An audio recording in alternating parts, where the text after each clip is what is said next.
എല്ലാവർക്കും നമസ്കാരം. CBSE 10ാം ക്ലാസ്സിലെ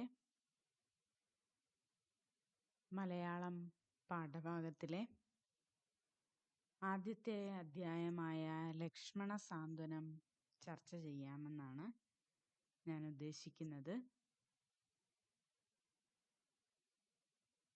ആധുനിക മലയാള ഭാഷയുടെ പിതാവായും കിളിപ്പാട്ട് പ്രസ്ഥാനത്തിൻ്റെ ഉപജ്ഞാതാവായും അറിയപ്പെടുന്ന തുഞ്ചത്ത് രാമാനുജൻ എഴുത്തച്ഛൻ്റെ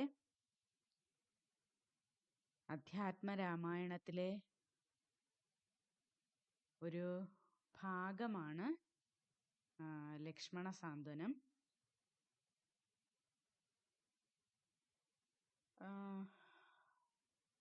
അധ്യാത്മരാമായണം മണിപ്രവാളത്തിൽ പെടുന്നതാണ്. അതായത് സംസ്കൃതവും മലയാളവും കൂടെ ചേർന്ന മണിപ്രവാളം രീതിയിലാണ് രാമായണം രചിച്ചിട്ടുള്ളത്.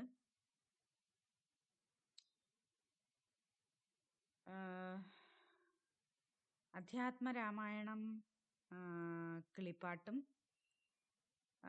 ശ്രീ മഹാഭാരതവുമാണ് അദ്ദേഹത്തിൻ്റെ പ്രധാന കൃതികൾ. ഒരുപാട് കൃതികൾ അദ്ദേഹം രചിച്ചിട്ടുണ്ട്. നമ്മുടെ പ്രാചീന കവിത്രയം, അതായത് തുഞ്ചൻ, കുഞ്ചൻ, ചെറുശ്ശേരി, അതിൽ പെടുന്ന ഒരാളാണ്, പ്രാചീന കവിത്രയത്തിൽ പെടുന്ന ഒരാളാണ് എഴുത്തച്ഛൻ. നമ്മുടെ ആദ്യ കാവ്യമായി പറഞ്ഞിട്ടുള്ളത് വാൽമീകിയുടെ രാമായണമാണ്. അതിനുശേഷം പല പ്രദേശങ്ങളിലും പല ഭാഷകളിലും ഒട്ടേറെ രാമായണങ്ങൾ ഉണ്ടായിട്ടുണ്ട്. കമ്പരാമായണം, അങ്ങനെ വിവിധ ഒട്ടേറെ രാമായണങ്ങൾ ഉണ്ടായിട്ടുണ്ട്. അതിൽ സംസ്കൃതത്തിൽ തന്നെയുള്ള പ്രസിദ്ധമായ രാമായണമാണ് അധ്യാത്മരാമായണം. ഈ അധ്യാത്മരാമായണത്തിനെ അധികരിച്ചാണ് എഴുത്തച്ഛൻ അധ്യാത്മരാമായണം കിളിപ്പാട്ട് എഴുതിയിട്ടുള്ളത്. ഇത്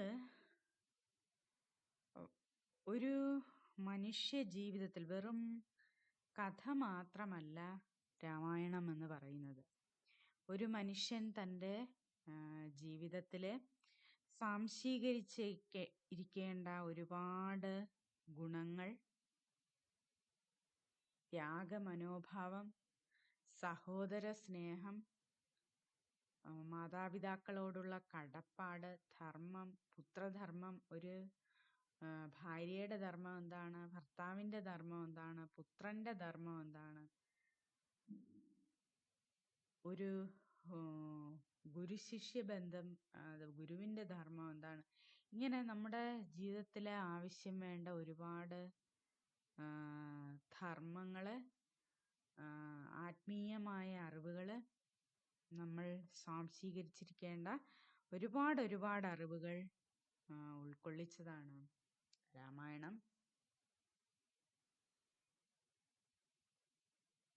പണ്ടുണ്ടായിരുന്ന പ്രാചീന കവികൾ ഒരുപാട് പേര് ആത്മീയമായ ഉണർവുള്ളവരായിരുന്നു.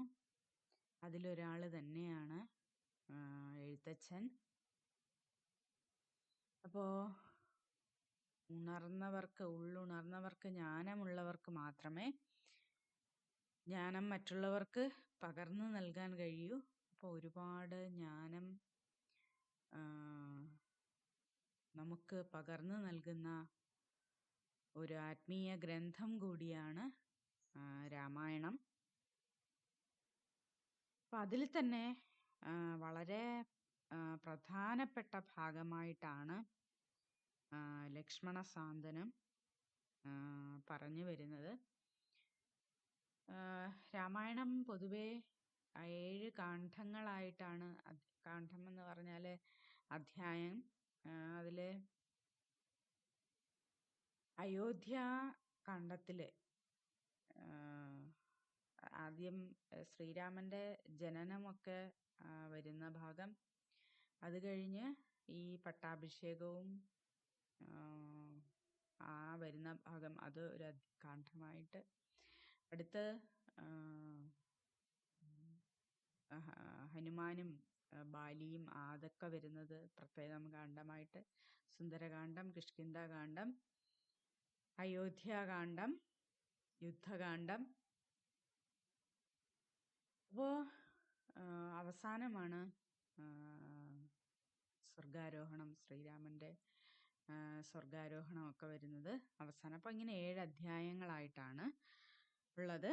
അതിൽ നമ്മൾ ഒരു ഭാഗം കൂടുതൽ പ്രധാനം, ഒരു ഭാഗം കുറവ് പ്രധാനം, എല്ലാത്തിലും തന്നെ ഒരുപാട്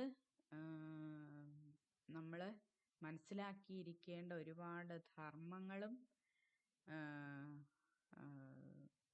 ആത്മീയമായ പൊരുളുകളുമൊക്കെ ഉള്ളതാണ് രാമായണം. എന്നിരുന്നാൽ തന്നെയും ഈ ലക്ഷ്മണ സാന്ത്വനം വളരെ പ്രധാനപ്പെട്ടതായി കരുതപ്പെടുന്നു. ഇത് ശ്രീരാമന്റെ പട്ടാഭിഷേകം മുടങ്ങിയത് അറിഞ്ഞ ലക്ഷ്മണനുണ്ടാകുന്ന കോപവും ആ കോപത്തിനെ വളരെ വാത്സല്യത്തോടുകൂടെ അതിന് ക്രോധം ഉപേക്ഷിക്കണമെന്ന് ശ്രീരാമൻ വാത്സല്യപൂർവം ഓർമ്മപ്പെടുത്തുന്നതുമാണ് ഈ ലക്ഷ്മണ സാന്ത്വനത്തിൽ വരുന്നത്.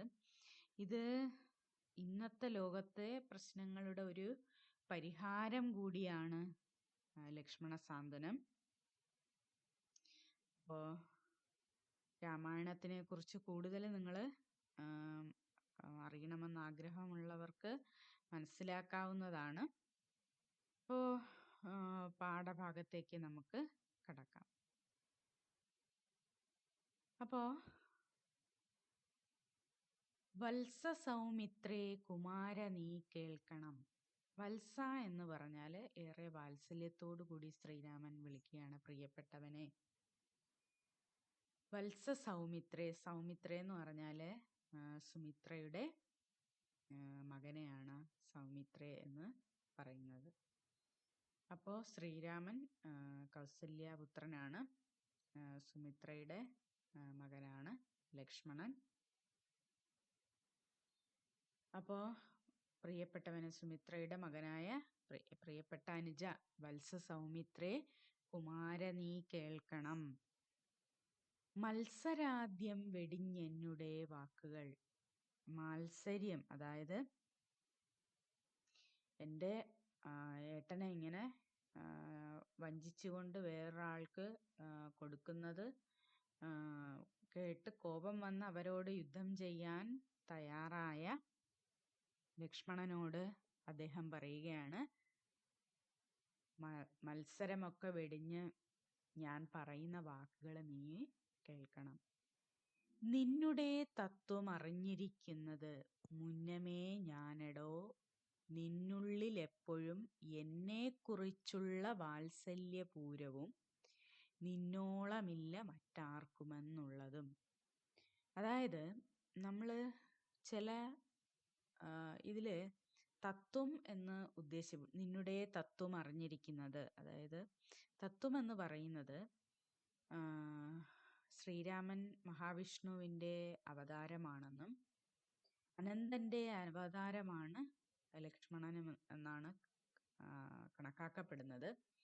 അപ്പം തത്വം എന്ന് പറയുന്നത് നമ്മൾ സാധാരണ ഒരു മനുഷ്യരായ നമുക്ക് കഴിഞ്ഞുപോയ ജന്മങ്ങളിലുള്ള കാര്യമോ, കഴിഞ്ഞുപോയ ജന്മങ്ങളിൽ നാം എന്തെല്ലാം നന്മ ചെയ്തിരിക്കുന്നു, തിന്മ ചെയ്തിരിക്കുന്നു, എന്തുകൊണ്ടാണ് ഇത് അനുഭവിക്കുന്നത്, അതൊക്കെ ഒരുപക്ഷെ അറിയുന്ന ഒരാൾക്ക്, വരാൻ പോകുന്ന കാര്യങ്ങളും കഴിഞ്ഞുപോയ കാര്യങ്ങളും ഒക്കെ അറിയുന്ന ഒരാൾക്ക് ജീവിതത്തിൽ സംഭവിക്കുന്ന ഏറ്റക്കുറച്ചിലുകളിൽ അല്ലെങ്കിൽ സുഖദുഃഖങ്ങളിൽ വലുതായി കോപം, ദുഃഖം, അധികമായ സന്തോഷം ഇതൊന്നും വരാൻ തരമില്ല. കാരണം ഒരു പക്ഷേ എന്തെങ്കിലും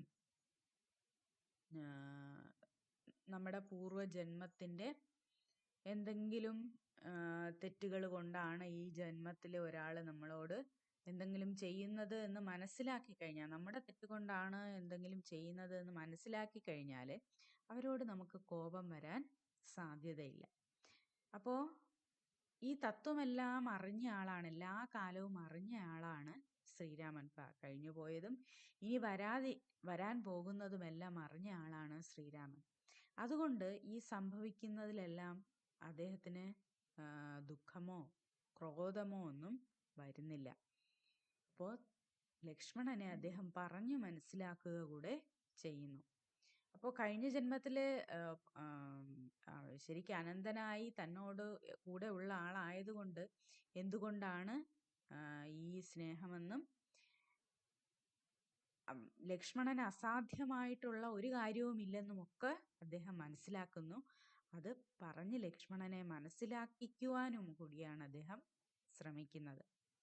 അപ്പോൾ വത്സ സൗമിത്രേ കുമാര നീ കേൾക്കണം, മത്സരാദ്യം വെടിഞ്ഞെന്നുടെ വാക്കുകൾ, നിന്നുടെ തത്വമറിഞ്ഞിരിക്കുന്നത് മുന്നമേ ഞാനെടോ, നിന്നുള്ളിൽ എപ്പോഴും എന്നെക്കുറിച്ചുള്ള വാത്സല്യപൂരവും, നിന്റെ ഉള്ളിൽ എപ്പോഴും എന്നെക്കുറിച്ചുള്ള വാത്സല്യപൂരവും സ്നേഹവും നിന്നോളമില്ല മറ്റാർക്കുമെന്നുള്ളതും, എപ്പോഴും മഹാവിഷ്ണുവിൻ്റെ സന്തത സഹചാരിയായി എപ്പോഴും മഹാവിഷ്ണുവിനോട് കൂടെ ഉണ്ടായിരുന്ന അനന്തന് അല്ലാതെ വേറെ ആർക്കും ഇത്രയും സ്നേഹമുണ്ടാവാൻ സാധ്യമല്ല.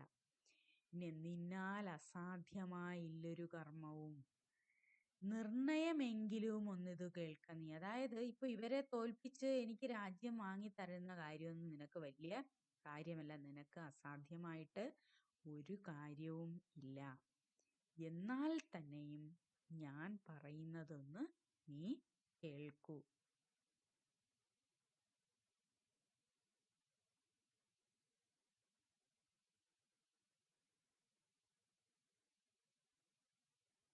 അതായത്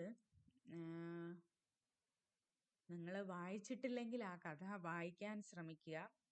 ഇങ്ങനെ ദശരഥ മഹാരാജാവിന് ഒരു ശാപം കിട്ടിയിട്ടുണ്ട്. പുത്രദുഃഖം കൊണ്ട് ആണ് മരിക്കേണ്ടി വരിക. അപ്പം ആ കാര്യങ്ങളൊക്കെ എല്ലാം അറിയുന്നതാണ് ശ്രീരാമൻ അല്ലെങ്കിൽ മഹാവിഷ്ണുവിൻ്റെ. അപ്പോൾ ഇതിലൊന്നും അദ്ദേഹത്തിന് കോപവും ദുഃഖവും ഇതൊന്നും എല്ലാം അറിയുന്ന ആളായോണ്ട് അദ്ദേഹത്തിന് കോപവും ദുഃഖവും ഒന്നും വരുന്നില്ല. വളരെ ശാന്തതയോടുകൂടെ എല്ലാ കാര്യങ്ങളും അദ്ദേഹം നേരിടുകയാണ്. ഇതിലൊന്നും യാതൊരു അർത്ഥവുമില്ല എന്നും അദ്ദേഹം മനസ്സിലാക്കുന്നു. താൻ മനസ്സിലാക്കുന്ന എല്ലാ തത്വങ്ങളും ലക്ഷ്മണനെ പറഞ്ഞ് മനസ്സിലാക്കിക്കുവാനും അദ്ദേഹം ശ്രമിക്കുകയാണ്. ഇനി ദൃശ്യമായുള്ളൊരു രാജ്യദേഹാദിയും, ഈ കാണുന്ന നമ്മൾ കാണുന്ന ഈ രാജ്യം, നമ്മുടെ ഈ ദേഹം തന്നെ, വിശ്വവും നിശേഷ ധാന്യധനാദിയും, ഈ കാണുന്ന ലോകം തന്നെ, നമ്മൾ കാണുന്ന ധനം ധാന്യം എല്ലാം സത്യമെന്നാകിലേ തൽപ്രയാസം തവ, യുക്തമതല്ലായെങ്കിൽ എന്തിനാൽ യുക്തമതല്ലായെങ്കിൽ എന്തതിനാൽ ഫലം. ഇതൊക്കെ സത്യമാണെങ്കിലേ നമ്മൾ ഇതെന്നും നിലനിൽക്കുന്നതാണ്. നമ്മൾ ജനിച്ചാലും മരിക്കുകയില്ല എങ്കിലേ നമ്മൾ ഇതൊക്കെ കെട്ടിപ്പിടിച്ചു വെച്ചിട്ട് എന്തെങ്കിലും കാര്യമുണ്ട്. പക്ഷേ ഇതൊക്കെ സത്യമല്ല. പിന്നെ ഇതിനെല്ലാം പിടിച്ചു വെച്ചിട്ട് എന്താ കാര്യം? ഇതൊക്കെ പിടിച്ചു വെച്ചിട്ട് എന്തെങ്കിലും കാര്യമുണ്ടെങ്കിലേ ഈ ലോകത്തുള്ള രാജ്യവും നമ്മുടെ ദേഹവും ധാന്യവും ധനവും ഒക്കെ നമ്മൾ പിടിച്ചു വെച്ച് ഇതൊന്നും നശിക്കാത്ത കാര്യങ്ങളാണെങ്കിൽ ഇതിനെല്ലാം പിടിച്ചു വെച്ചിട്ട് എന്തെങ്കിലും ഒരു കാര്യമുണ്ട്. അപ്പോൾ ഇതൊക്കെ നശിക്കുന്ന കാര്യമായതുകൊണ്ട് തന്നെ ഇതിനെ പിടിച്ചു വെച്ചിട്ട് ഒരു കാര്യവും ഇല്ല. ഭോഗങ്ങളെല്ലാം ക്ഷണപ്രഭാചഞ്ചലം. നമ്മൾ ഈ ലോകത്തനുഭവിക്കുന്ന എല്ലാ സുഖങ്ങളും എല്ലാതരം ഭോഗങ്ങളിപ്പം ഭക്ഷണമായിക്കോട്ടെ, വാഹനങ്ങളായിക്കോട്ടെ, വീടായിക്കോട്ടെ, നല്ല മെത്തയായിക്കോട്ടെ, എന്തു തന്നെ ആയിക്കോട്ടെ, എല്ലാ തര സുഖങ്ങളും ക്ഷണപ്രഭാചഞ്ചലം, ഒരു മിന്നൽ പിണരുപോലെ കുറച്ചു കാലത്തേക്കാണ് ഉള്ളത്. വേഗേന നഷ്ടമായുസ്സുമോർക്ക നീ. ക്ഷണപ്രഭാചഞ്ചലം എന്ന് പറഞ്ഞാൽ മിന്നല് പോലെ, അത്ര ചഞ്ചല, അത്രയും നിലനിൽപ്പില്ലാത്തതാണ്, മാറിക്കൊണ്ടിരിക്കുന്നതാണ്. ചഞ്ചലം എന്ന് പറഞ്ഞാല് ചലിക്കുന്നത്, അതായത് മിന്നല് പോലെ ചലിച്ചുകൊണ്ടിരിക്കുന്നതാണ്. വേഗേന നഷ്ടമായുസ്സുമോർക്ക നീ. പെട്ടെന്ന് തന്നെ നമുക്ക് എന്ത് നഷ്ടപ്പെടുന്നു? ആയുസ്സും വേഗം വേഗം നശിച്ചു കൊണ്ടേയിരിക്കുന്നു.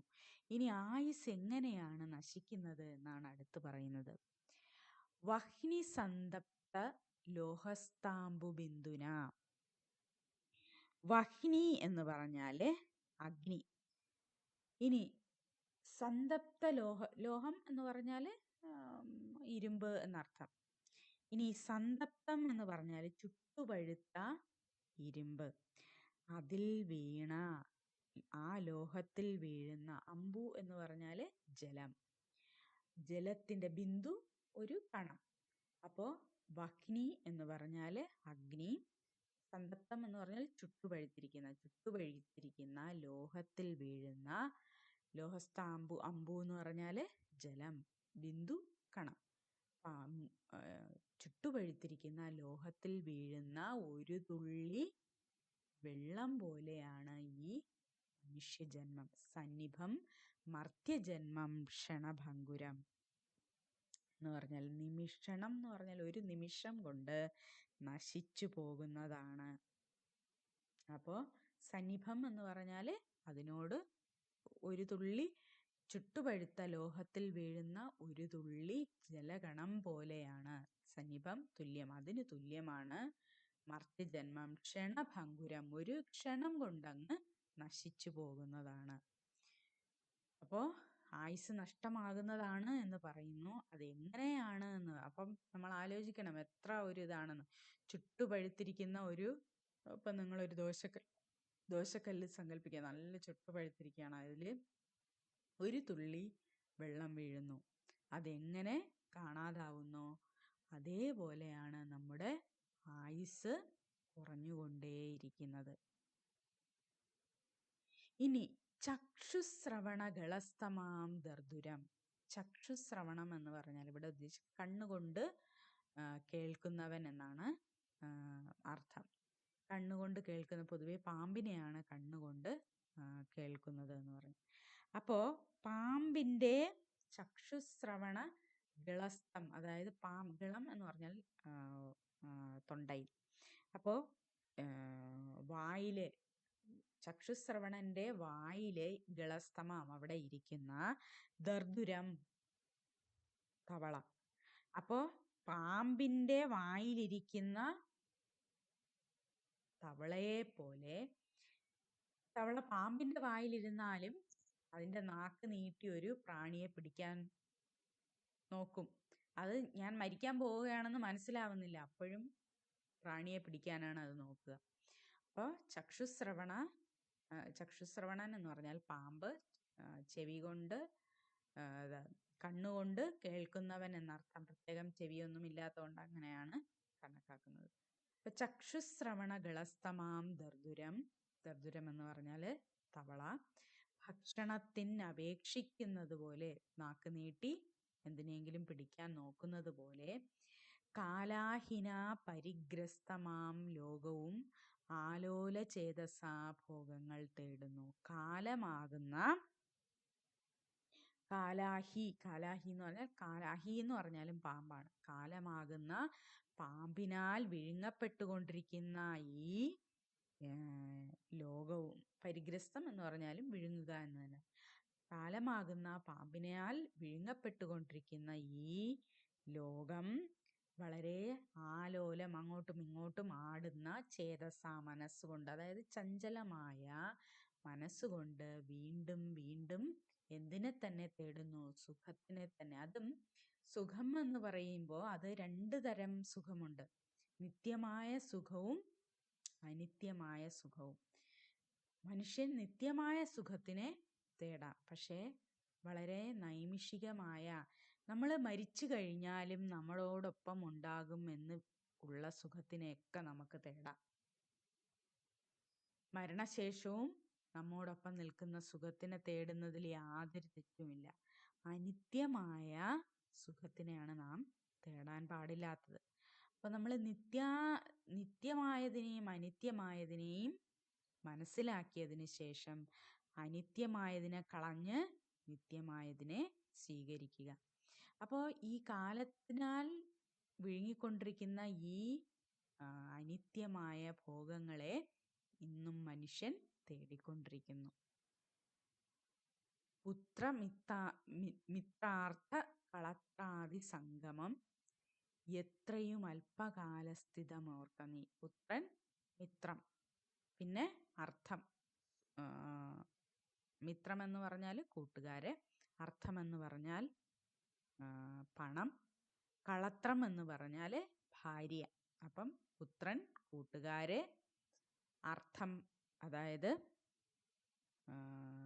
ധനം, കളത്രം ഭാര്യ. പുത്ര മിത്രാർത്ഥ കളത്രാദി സംഗമം എത്രയും അല്പകാലസ്ഥിതമോർക്ക നീ. വളരെ കുറച്ച് കാലത്തേക്ക് മാത്രമാണ്. ഓരോന്ന് പറയുമ്പോഴും അതെങ്ങനെയാണ് എന്ന് ഒരു ഉദാഹരണം കൂടി എഴുത്തച്ഛൻ പറഞ്ഞിട്ടുണ്ട്. ഈ പുത്രമിത്രാർത്ഥ കളത്രാദി സംഗമം എത്രയും അല്പകാലസ്ഥിതമോർക്ക നീ എന്ന് പറയുന്നുണ്ട്. അത് വളരെ കുറച്ചു കാലത്ത്. അത് എങ്ങനെയാണെന്നാണ് അടുത്ത വരികളിൽ അദ്ദേഹം സൂചിപ്പിക്കുന്നത്. പാന്തർ പെരുവഴി അമ്പലം തന്നിലെ താന്തരായി കൂടി വിയോഗം വരും പോലെ. പാന്തർ എന്ന് പറഞ്ഞാല് വഴിയാത്രക്കാർ. ഇപ്പൊ നമ്മള് എവിടത്തേക്കെങ്കിലും നടന്നു പോകുന്നു, ഒരു ടൂറിസ്റ്റ് സ്ഥലത്തേക്കോ എവിടത്തേക്കെങ്കിലും ഒക്കെ നടന്നു പോകുന്നു. നടന്നു പോകുമ്പോൾ നമ്മുടെ കൂടെ പലരും വരും. എന്നിട്ട് നമ്മൾ എവിടെയെങ്കിലും ഒരു പാർക്കിലോ എവിടെയെങ്കിലും ക്ഷീണം തോന്നുമ്പോൾ ഇരിക്കുന്നു. അപ്പൊ അതിനെയാണ് ക്ഷീണം തോന്നുമ്പോൾ ഇരിക്കുന്ന സ്ഥലങ്ങളെയാണ് വഴിയമ്പലം എന്ന് പറയുന്നത്. പണ്ട് പാന്തർ എന്ന് പറഞ്ഞാൽ യാത്രക്കാർ, താന്തര എന്ന് പറഞ്ഞാല് ഭയങ്കര ക്ഷീണിക്കുമ്പോൾ ഒരു വഴിയമ്പലത്തിൽ കുറച്ചു നേരം ക്ഷീണം തീർക്കാനിരിക്കുന്നു, കുറച്ചാള് കൂടി ഇരിക്കുന്നു. അവരോട് നമുക്ക് എന്തെങ്കിലും ബന്ധമുണ്ടോ? നമ്മള് എവിടേക്കെങ്കിലും നടന്നു പോകുന്നു, ക്ഷീണം തോന്നുമ്പോൾ ഒരു ബെഞ്ചിലിരിക്കുന്നു. അപ്പൊ നമ്മുടെ അടുത്ത് പലരും വന്നിരിക്കുന്നു, വീണ്ടും നമ്മൾ നമ്മുടെ വഴികളിലേക്ക് പോകുന്നു. അവരോട് യാതൊരു ബന്ധവുമില്ല.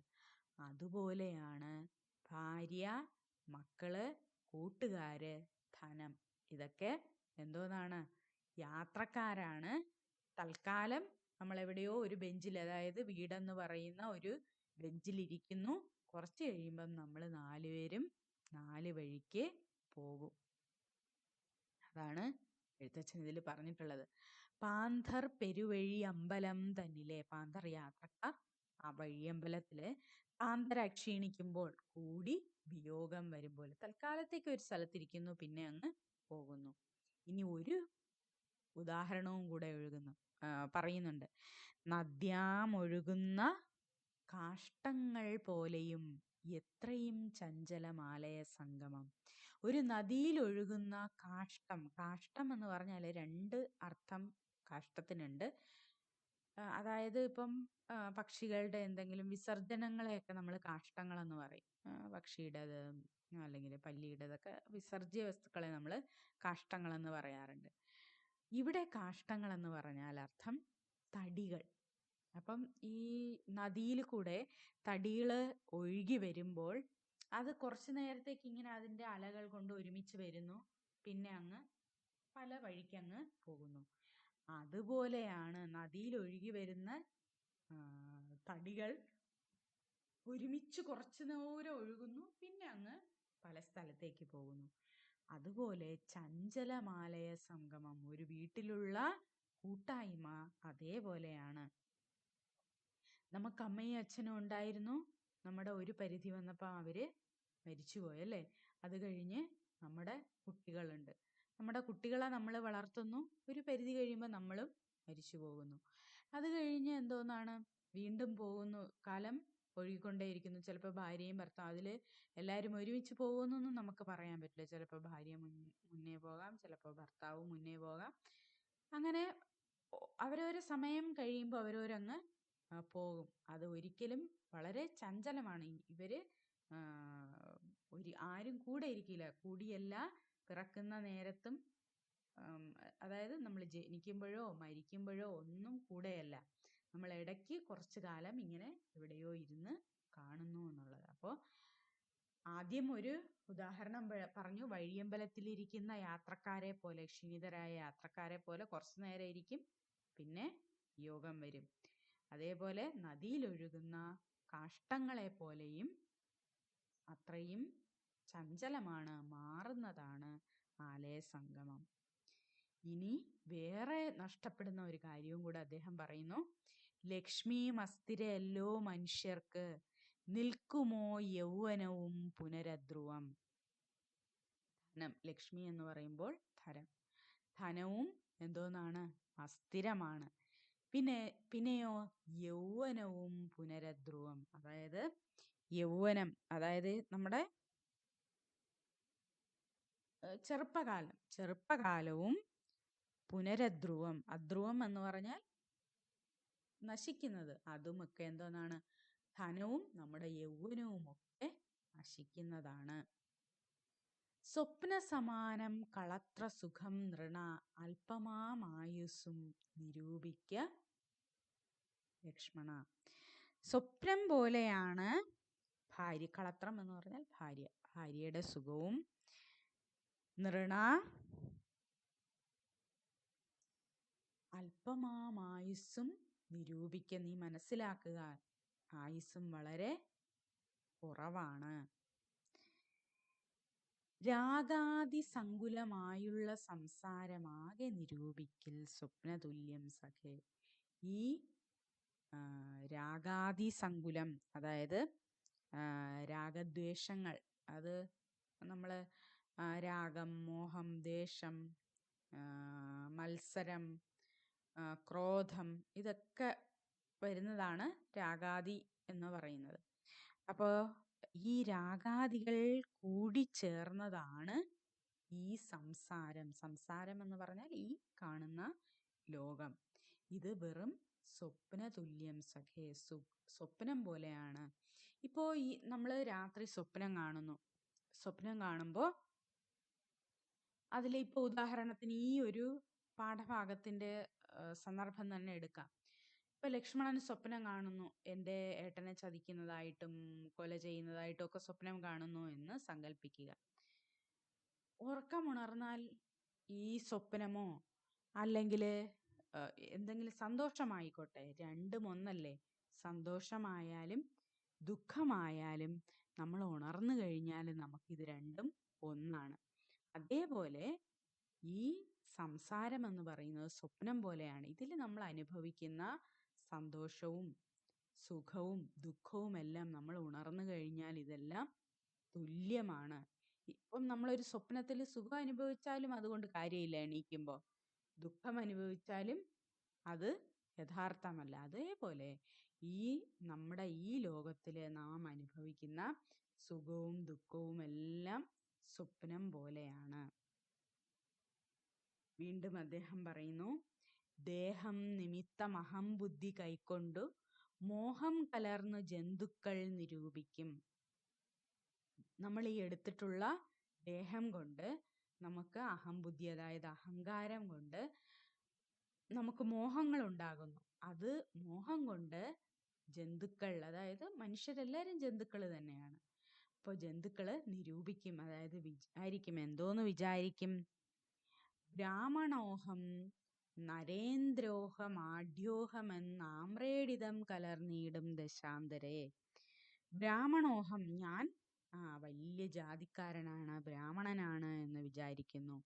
നരേന്ദ്രോഹം, ഞാൻ രാജാവാണ് എന്ന് വിചാരിക്കുന്നു. ആഢ്യോഹം, ഞാൻ വലിയ ആഢ്യനാണ്, വലിയ സ്ഥലത്തുള്ള ആളാണ്, അല്ലെങ്കിൽ വളരെ പെരുമയുള്ള കുടുംബത്തിലുള്ള ആളാണ് എന്നൊക്കെ വിചാരിക്കുന്നു. ആമ്രേഡിതം, വീണ്ടും വീണ്ടും പറയുന്നു, ഞാൻ ഇന്ന വീട്ടിലുള്ളതാണ്.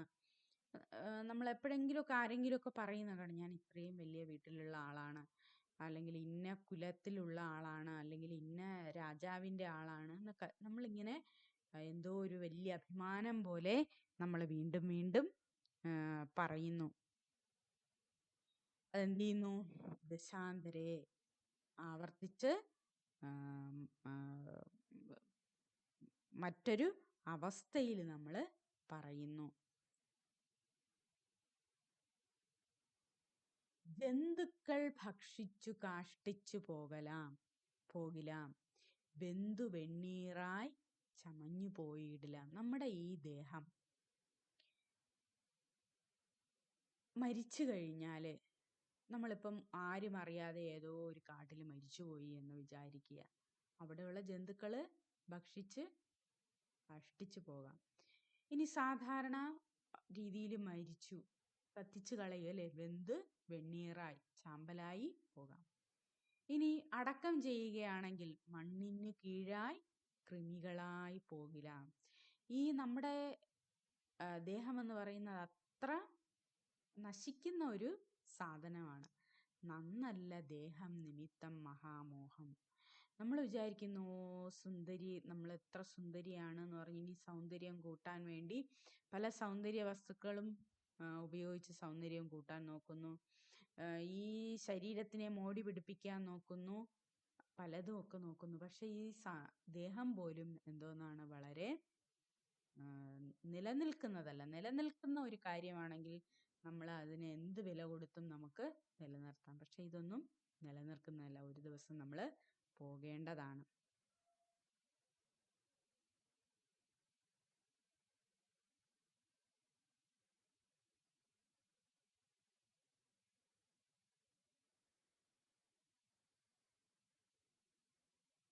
പിന്നെ എന്തു പറയുന്നു?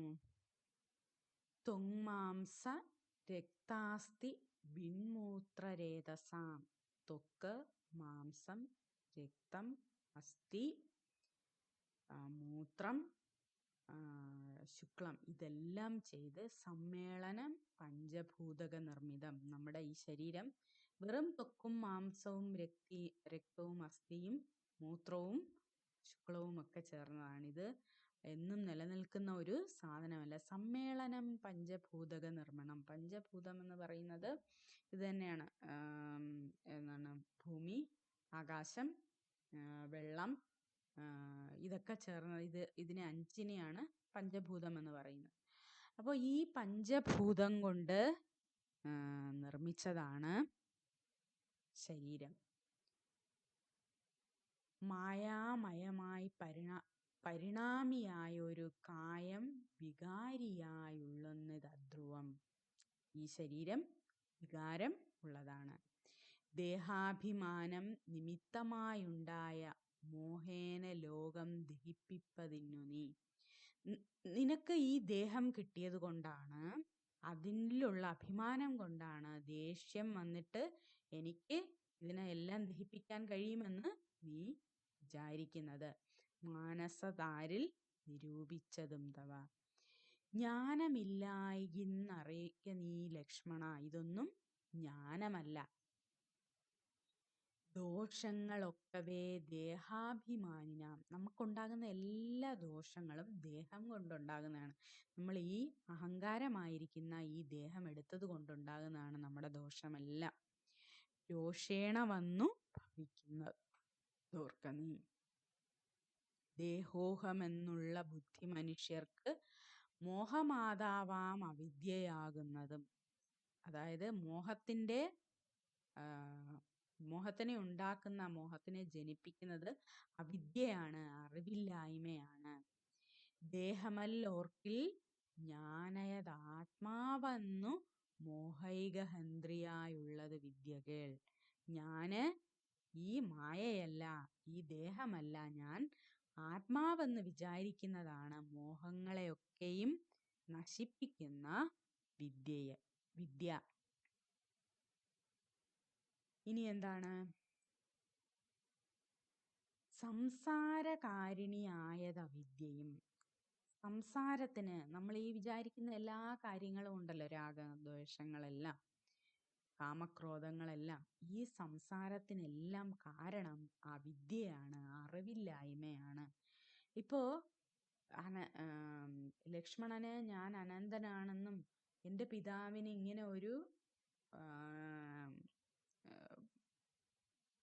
ഒരു ശാപം കിട്ടിയത് കൊണ്ടാണ് ഇതിനെല്ലാം, ഈ ദോഷത്തിനെല്ലാം കാരണമെന്നും മനസ്സിലാക്കിയിരുന്നെങ്കിൽ ഒരുപക്ഷെ ലക്ഷ്മണൻ ഇത്രയും ദേഷ്യമുണ്ടാവാൻ തരയില്ല. അറിവില്ലായ്മ കൊണ്ടാണ് ഇത്രയും ദേഷ്യമുണ്ടായത്. അപ്പോൾ സംസാരത്തിന് കാരണം നമുക്കെല്ലാം അറിയുന്നില്ല, അതുകൊണ്ടാണ് നമുക്ക് എല്ലാ രാഗദ്വേഷങ്ങളും ഉണ്ടാകുന്നത്. എല്ലാം മനസ്സിലായ, എല്ലാ അറിവും ഉണ്ടായ ഒരാൾക്ക് രാഗദ്വേഷങ്ങളൊന്നും ഉണ്ടാകില്ല. സംസാരനാശിനിയായത് വിദ്യയും. ഈ സംസാരത്തിനെ, ഈ ലോകത്തിനെ എല്ലാം നശിപ്പിക്കുന്നത് വിദ്യയാണ്. ആകയാൽ മോക്ഷാർത്ഥിയാകിൽ വിദ്യാഭ്യാസം ഏകാന്ത ചേതസാ ചെയ്യുക വേണ്ടുന്നതും. നമ്മൾ മോക്ഷത്തിന് ആഗ്രഹിക്കുകയാണെങ്കിൽ മോക്ഷത്തിന് വേണ്ടിയുള്ള വിദ്യാഭ്യാസം വളരെ ഏകാഗ്രതയോടുകൂടി, ഏകാന്തമായ മനസ്സോടുകൂടെ നമ്മൾ ചെയ്യണം. തത്ര കാമക്രോധ ലോഭമോഹാദികൾ ശത്രുക്കളാകുന്നതെന്നും അറിയ നീ. അതായത് നമുക്ക് ഈ നമ്മുടെ ശത്രുക്കൾ എന്ന് പറയുന്നത് പുറത്തു നിന്ന് ആരുമല്ല, നമ്മുടെ കാമക്രോധ ലോഭമോഹങ്ങളാണ്. നമ്മുടെ മുക്തിക്ക് വിഘ്നം വരുത്തുന്നതും അവ തന്നെയാണ്. മുക്തിക്ക് വിഘ്നം വരുത്തുവാൻ എത്രയും ശക്തിയുള്ളതിൽ ക്രോധം അറികടൂ. അതിലേറ്റവും മോശം മുക്തിക്ക് വിഘ്നം വരുത്തുന്നത് ക്രോധം കൊണ്ടാണ്. മാതാ പിതൃഭ്രാതൃ മിത്രസഖികളെ ക്രോധം നിമിത്തം ഹനിക്കുന്നത് പുമാൻ. അതായത് ഇപ്പൊ നമുക്ക് എന്തുകൊണ്ട് നമ്മൾ വഞ്ചിക്കപ്പെട്ടു എന്നോ നമ്മളെ പറ്റിച്ചു എന്നോ ഒക്കെ വിചാരിക്കുമ്പോഴാണ് നമുക്ക് ഭയങ്കര അടക്കാൻ പറ്റാത്ത ക്രോധം വരുന്നത്. ഈ ക്രോധം കൂടുമ്പോൾ അത് മാതാവിനെയോ അമ്മയോ അച്ഛനെയോ ആരെ വേണമെങ്കിലും കൊല്ലുവാൻ കാരണമാകും. ഹനിക്കുക എന്ന് പറഞ്ഞാൽ കൊല്ലുക. ക്രോധം മൂലം മനസ്താപം ഉണ്ടായി വരും. ഈ ക്രോധം കൊന്നു കഴിഞ്ഞാൽ പിന്നെ എന്തോന്നാണ്? മനസ്സങ്കടം. ക്രോധം മൂലം നൃണാം സംസാര ബന്ധനം. ഈ ക്രോധം മൂലമാണ് വെറുതെ ആവശ്യമില്ലാതെ ഈ ലോകത്തുള്ള ബന്ധനങ്ങളെല്ലാം. ക്രോധമല്ലോ നിജ ധർമ്മക്ഷേകരം, ക്രോധം പരിത്യജിക്കണം ബുധജനം. അതായത് ബുദ്ധിയുള്ളവൻ, ക്രോധത്തിനെ അറിവുള്ളവൻ, അതായത് ബുദ്ധിയുള്ള ഒരു മനുഷ്യൻ ക്രോധത്തിനെ നമ്മൾ കളയണം. അപ്പോ ക്രോധം മൂലം നൃണാം മനുഷ്യനാണ് മനുഷ്യന് ക്രോധം മൂലമാണ് സംസാര ബന്ധനം, ഈ ലോകത്തിൽ നമ്മൾ ബന്ധിക്കപ്പെട്ടിട്ടുള്ളത്. ക്രോധമാണ് നിജം, അതായത് സത്യം. സത്യത്തിൽ അല്ലെങ്കിൽ തീർച്ചയായും ധർമ്മത്തിന് ക്ഷയമുണ്ടാക്കുന്നത്. സത്യത്തിൽ നിജം എന്ന് പറയുന്നത് നിജമല്ലേ എന്നൊക്കെ ചോദിക്കാറില്ല. സത്യത്തിൽ ക്രോധമാണ് ധർമ്മത്തിന് ക്ഷയമുണ്ടാക്കുന്നത്.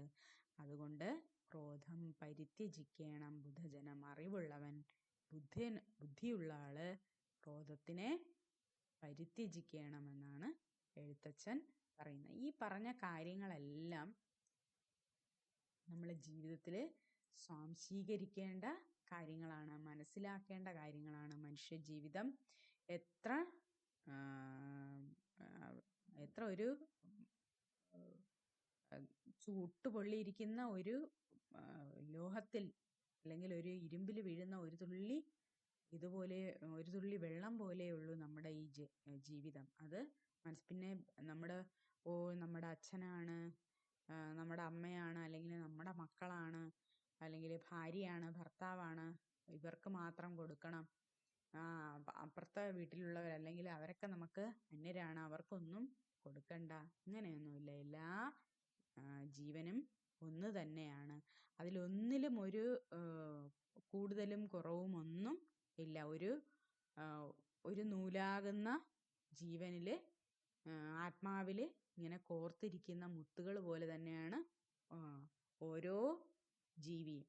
അതിൽ എൻ്റെ അമ്മയെന്നോ എൻ്റെ അച്ഛനെന്നോ മക്കളെന്നോ ഭാര്യയെന്നോ ഭർത്താവെന്നോ പ്രത്യേകിച്ചൊരു പ്രത്യേകമായിട്ടൊന്നുമില്ല. എന്നാലെല്ലാം ഒരു ആത്മാവ് തന്നെയാണ്. അപ്പോൾ അത് മനസ്സിലാക്കാനുള്ള ഒരു പാഠഭാഗമാണ്. വളരെ നല്ലൊരു പാഠഭാഗമാണ്. 10ാം ക്ലാസ്സിലെ തന്നെ ഏറ്റവും നല്ല മനുഷ്യൻ മനസ്സിലാക്കിയിരിക്കേണ്ട ഒരുപാട് നന്മകൾ നിറഞ്ഞ ഒരു പാഠഭാഗമാണ്. അപ്പോൾ ഇത് നിങ്ങളുമായി എനിക്കറിയാവുന്ന തരത്തിൽ പങ്കുവയ്ക്കാൻ കഴിഞ്ഞതിൽ വളരെ സന്തോഷം. അപ്പോൾ എല്ലാവർക്കും നന്ദി, നമസ്കാരം.